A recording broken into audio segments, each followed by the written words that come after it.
Claro, es un tema que hay que estudiarlo desde su matriz, y esta cuestión está vinculada con un tarifazo que se viene dando desde que empezó esta actual gestión de Macri, y que en este caso llega a este nivel que hace que las tarifas tengan niveles exorbitantes para la gente.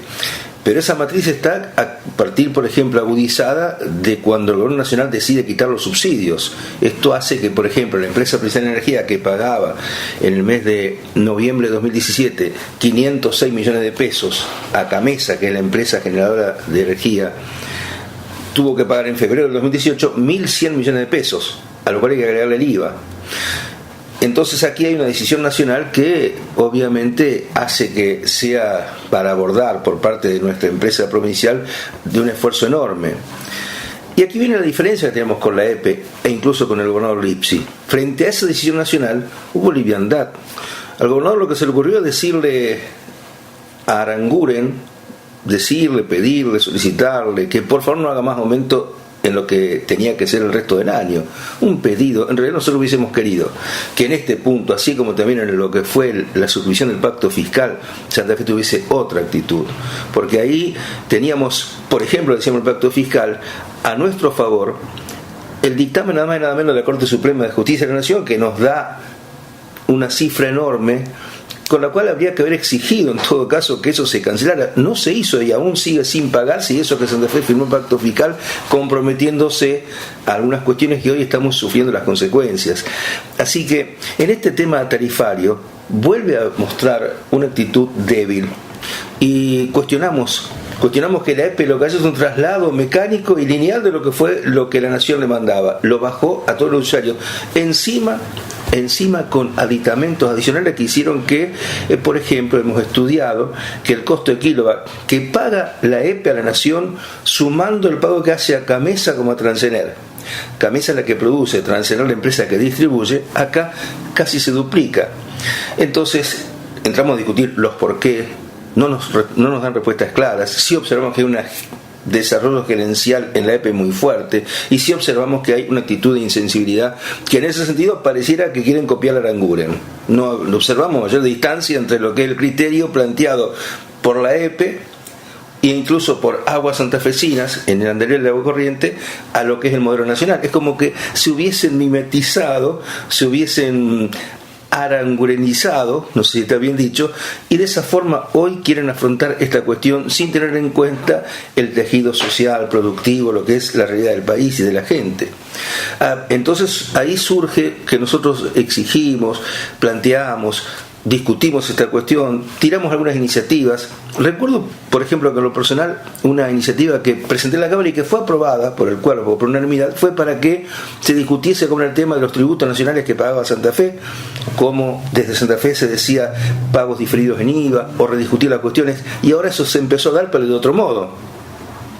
Así que desde este hecho de haber tirado iniciativas llegamos a un punto de mancomunión, 15 legisladores de la oposición, que nos dijimos que lo que teníamos que tratar de lograr era para que esto se revierta, y propiciamos un proyecto de ley, lo firmamos entre los 15, en la cual decimos algunas cuestiones que es importante consignar, no sé el tiempo que hay, pero tú puedes sintetizar los puntos principales. Primero, está definido en su artículo 1 y 2 de este proyecto de ley, planteamos que deben considerarse los servicios de energía eléctrica y de agua corriente como servicios públicos esenciales, de modo tal que el Estado tiene que garantizar su accesibilidad universal para todos. Esto hace que los directorios de estas empresas, tanto EPE como ASA, no puedan manejarse con criterios a veces meramente rentísticos, numerales, y que en este caso definan, por ejemplo, el tipo de aumentos que son extorsivos, que no tengan en cuenta el contexto social.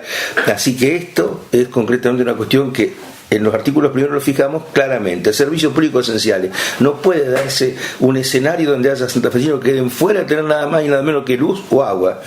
Así que ese es el punto de partida, y a partir de ello entonces decimos, teniendo en cuenta el carácter cuasi confiscatorio de estos aumentos, que durante el año 2018 no haya aumentos tarifarios, y que además las tarifas se retrotraigan a noviembre de 2017. Claro, la primera reacción de la ministra de Energía fue tildarnos de irresponsables, que íbamos a desfinanciar la empresa de producción de energía, y esto no es así porque planteamos la creación de un fondo compensador. Este fondo compensador está compuesto de todo lo que excede a lo que ya fue planteado en el presupuesto 2018 como ingresos extras que dan por lo que es la recaudación tributaria de lo nacional que ingresa a Santa Fe.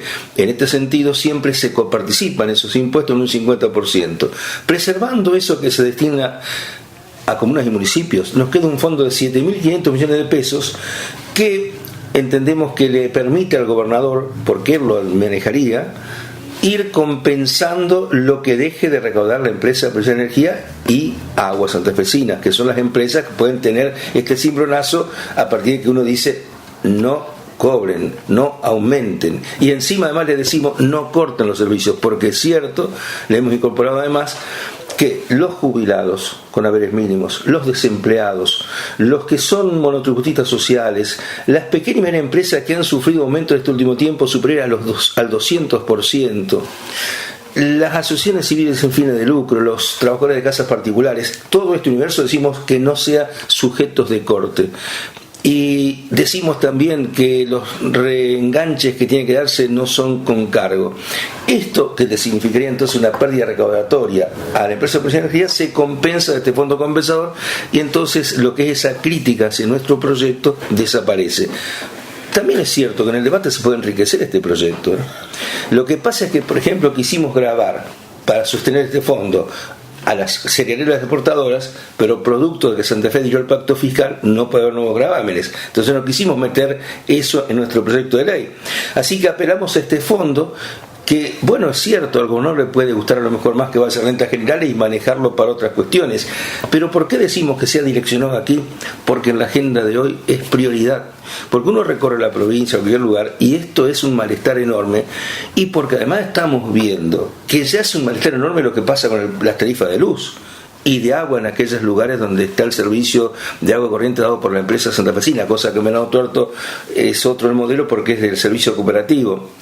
Pero además se viene el aumento del gas, que va a ser también, ya está pronunciado, de altísimo costo. Y además en Santa Fe, por si fuera poco, no se le ocurre la mejor idea plantear una reforma tributaria y decir que el impuesto inmobiliario ahora tiene que ser convergente, es decir, tiene que ser el impuesto inmobiliario de acuerdo al valor de mercado del inmueble. Ahora plantear esto significa que el inmobiliario que va a pagar el usuario se va a triplicar o cuadruplicar en su costo. Y entonces en esto lo hemos dado a llamar revisión tarifaria e impositiva para la provincia, este proyecto, porque en este contexto esta carga sobre el ciudadano común santafesino es insoportable. No es que no quiera, sino que no va a poder pagarla. Y las empresas pequeñas y medianas van a sufrir muchísimo, como lo están diciendo por caso desde la multisectorial Rosario con las panaderías. Nos cuentan que ya han cerrado más de 30, 40 panaderías, porque por un lado creció el precio de la harina, por otro lado crece el precio de la luz, y por otro lado la gente, producto de la inflación, consume menos pan. Esto hace a un escenario realmente cada vez más preocupante, y esto está en la agenda pública como prioridad. Por eso decimos al gobernador que priorice el esfuerzo económico en esta dirección, porque hay que sostener en estos tiempos de crisis el tejido social productivo de la sociedad. Esto ya no es un problema de que hay que mirarlo cómo cierran los números. Acá, en este punto, no entender como prioridad es un grave error político.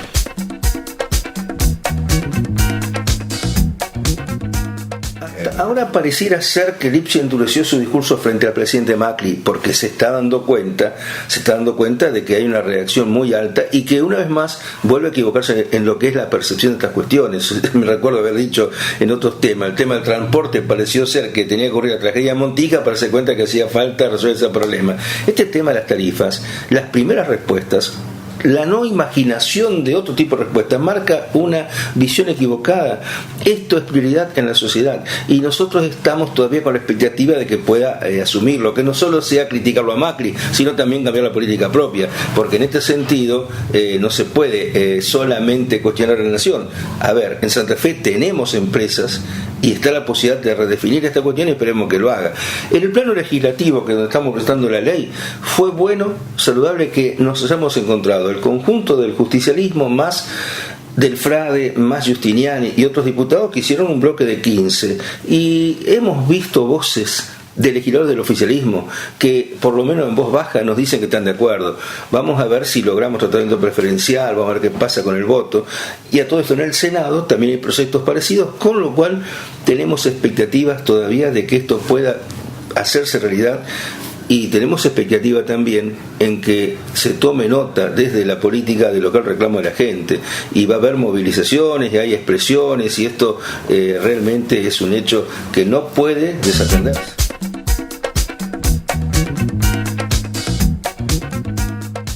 Sí, es que es así, porque hay un hilo común. Recién hablamos de la cuestión tarifaria, quita subsidios, un modelo que es para pocos. ¿Quién resiste esto? El pequeño va cayendo, quedará en pie el gran grupo económico concentrado. Es un modelo que se va construyendo en el escenario para que en pie sobrevivan algunos pocos. Y vamos a otras cuestiones y vamos a encontrar el mismo camino. El pacto fiscal es un pacto que demuele también posibilidades provinciales. El modelo de que las cuentas cierren para lo que son los grandes grupos. Un modelo de ajuste salvaje que tiene un claro direccionamiento de afectar a los más débiles y beneficiar a los grupos de poder. En este sentido, este modelo económico llega también a estas cuestiones de actividades donde aparece esa otra cuestión que es también muy preocupante, y es estrategia de vaciamiento empresarial, porque uno no va a salir en defensa en modo alguno de quienes han sido empresarios delincuentes que tendría que estar preso y condenado como tiene que ser cuando aparece un caso visible. Y si querés menciono a Cristóbal López, lo que fuese. Nadie va a decir nada en defensa de quien tiene que estar procesado, cuestionar lo que fuese. Simplemente quiero decir que he hablado con los compañeros que son trabajadores del Cordón Industrial de San Lorenzo y de la propia refinería, que me dicen que es una barbaridad el vaciamiento que se ha hecho, y cómo ellos están notando incluso con preocupación la posible pérdida de solidez de lo que es una infraestructura muy buena, porque hoy Refinería es una empresa que tenía un desarrollo muy alto. Claro, aquí aparece paradójicamente que el ministro Aranguren es de Shell. Entonces, ¿qué se piensa? Que aquí el escenario es dejar un esquema que sirva a los intereses a los cuales el ministro Aranguren ha defendido de la actividad privada, y en una colisión de intereses que son inadmisibles, hoy está en la función pública. Y en ese punto entonces realmente aparece que este modelo económico que está con ese direccionamiento le agrega el condimento de intereses que son contradictorios con la función pública y que en su momento también tendrán una investigación judicial muy severa. Lo que evidentemente aquí hay que actuar en caso y ahí están pensando los trabajadores en algún modelo de cooperativa, en algún modelo de asistencia del Estado provincial, porque ahí se produce, por ejemplo, mucho asfalto. Nosotros hemos generado una ley en la provincia, porque no es que tengamos una posición cerrada, en la cual le aceptamos al gobernador el endeudamiento de $500 millones porque era para hacer obras de pavimento en comunas y municipios. Bueno, en ese caso, más allá de que no es lo ideal, lo cierto es que se direccionó ese endeudamiento para un objetivo positivo y las comunas y municipios lo querían. Pero ya que está esa posibilidad, que por favor actúe para que esta empresa tenga una actividad y se mantenga en pie. Pasó en Sancor que se dieron las vueltas y finalmente terminó en manos privadas. Y acá estamos viendo en Vasari también, y acá aparece concretamente otra situación lamentable, porque a lo que puede ser la situación de la maquinaria agrícola hay que verla en su complejidad, y resulta ser que no es un sector que ha estado hoy en detrimento de sus posibilidades. Al contrario, el modelo ha cerrado para que haya indicadores positivos para esa actividad de la metal mecánica. Sin embargo, Vasari está en crisis. Son problemas empresariales. La pregunta es: ¿qué pasó con esa intervención de Girolami y de las concesionarias? ¿Qué pasó que ahora los trabajadores han sido víctimas de una estafa realmente fenomenal? Entonces ahí, desde el Estado provincial, la verdad que debo reconocer que se actuó bien. Uno no es un crítico cerrado. He visto a Costigliani, anterior ministro de Producción, que actuó en auxilio de firmar cuando estaba la crisis. Ahora apareció un aporte de $5.000, pero la verdad es que en esas mesas de trabajo pareciera ser que el sector empresarial está gozando estos tiempos de una política global que los pareciera ser que los protege hasta niveles de impunidad, porque si no nos explica que vayan a las reuniones, participen de actas con las autoridades ministeriales, con el sindicato, y después de esa reunión digan está todo acordado, se libran los cheques, y los cheques son sin fondo. Y ahí están entonces con 90.000 pesos cada trabajador que no han podido percibir en los últimos meses. Y ahí están incluso aquellos que aceptaron retiros voluntarios y no han podido percibir un solo haber de ese retiro voluntario que firmaron. Es decir, hoy por hoy nos encontramos que en Basali, además de el modelo que uno cuestiona, se agrega la actitud insensible, irresponsable y carente de ética de un grupo empresarial que ha demostrado realmente ser nefasto. Por eso la gente hoy está con la fábrica tomada para evitar un vaciamiento mayor, lo hacen para preservar la fábrica, y está movilizado a firmar en defensa de esto porque es su subsistencia y su identidad como ciudad. Así que ahí estamos acompañando estas cuestiones, como los trabajadores del Sanatorio Verois, también víctimas, en este caso de conductas empresariales. Habría que discutir por qué está pasando esta idea de que los trabajadores sean, en este caso, víctimas de estas actitudes, ¿no? A mí me preocupa porque realmente pareciera ser, y más contamos en días de celebrar el 1 de mayo, que esa idea de haber afianzado los derechos laborales parece haber ido para atrás en vez de haberse afirmado como un concepto social, ¿no?